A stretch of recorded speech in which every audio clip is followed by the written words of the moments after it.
In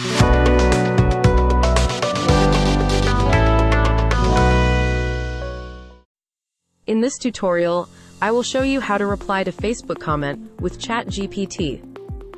First, you need to make sure you have OpenAI ChatGPT connected on your account.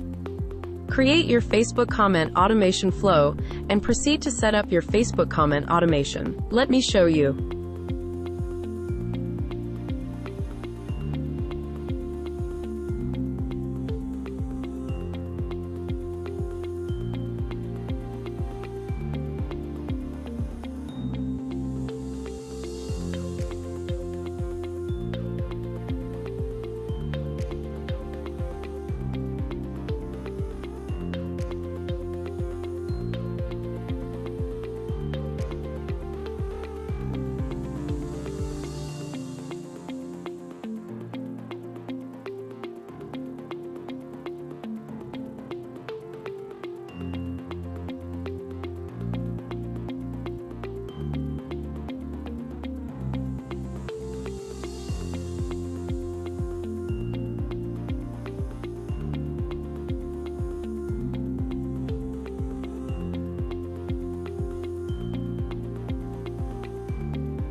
Here we come to the end of this tutorial.